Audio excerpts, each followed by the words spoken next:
สื่อโดยลูกเข้าห้องเผามาแม่บ้านนึงที่เหนียวหน่อยค่ะปอลุ่มจอมมาค่ะฮะแม่มันก็ว่าปอสวมอยู่เล่ๆเป็นจอมมา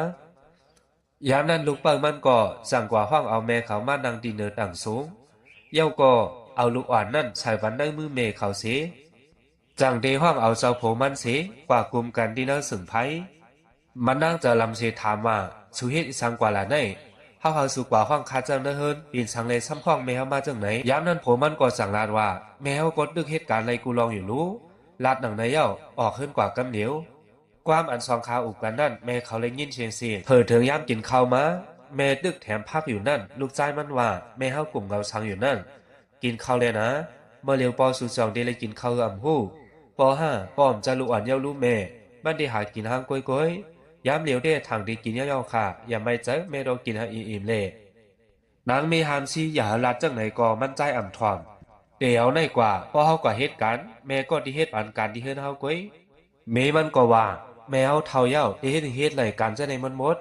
และอยู่เฮาก็ดีใจแถมแม่เงินอันที่จางเปิ้นก็ห้อมจังเสียงเย้ารู้ข้องแม่มันตึกลอยโคอยู่นั่นมันใจและหันเย้าลาดว่าแม่เฮ็ดเทิงๆจังไหนซุ่มข้าวยามเอาแม่เดินสุกซากกว่าเสียงแม่หำหันห้ากว่าเฮ็ดบันลองมือเสาไว้กำอวยก็ขาดดีฮอดเย้าจ้าลาบันแม่มันกว่ายามนั้นลูกเปิ้ลฮอดมาเสียลาดว่าแม่อย่าไปเฮ็ดสังนะลูกก็ดีเฮ็ดก้อยมันดังด้วยหน้าเจ้าผู้เสียลาดว่าสุเฮ็ดต่อหนึ่งแม่จังไหนส่วนมีใจกวนเย้าห้าในเป็นแม่สู่ติข้าเป็นลูกเปิ้ลเสียหน้าแม่สู่ก็เป็นแม่เฮาเหมือนกันแม่กว่าลือแน่นะนางมีจ้าลาปันห้างเจ้าผู้มันแทงนางวันหนึ่งในหันก็เป็นแม่เหตุการณ์แทงเล่ในเป็นลูกใจแม่จังห้าไหนจานมือแม่มันกว่าย่ำนั้นมันใจก็หอดมาสู้ทุลีอายเอานะเฮาอ่ำมีเมเล่เฮามั่งขวายเจอเป็นมีเมสู้ซ้ำอย่าว่าที่หมอฮักแม่ยังไปเอาพ่อแม่มาผัดกันก็ดีๆเย้าก็เช่ากินเมก็หนังก้นเจ้าดีนะเฮิรน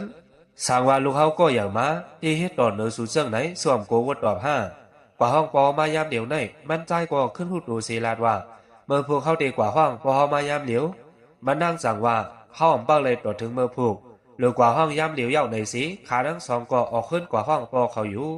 ลูกเป้ามีเมตตาต่อแม่เจ้งไหนพี่น้องเขาหันถึงจะหือกันละลายพองแต่มาปันอีน้อยขำแม่นแน่และอยู่ค่ะห้ามห้องถ่อมเอาคูก็ปันตั้งหันถึงอยู่ค่ะเมื่อทรงค่ะ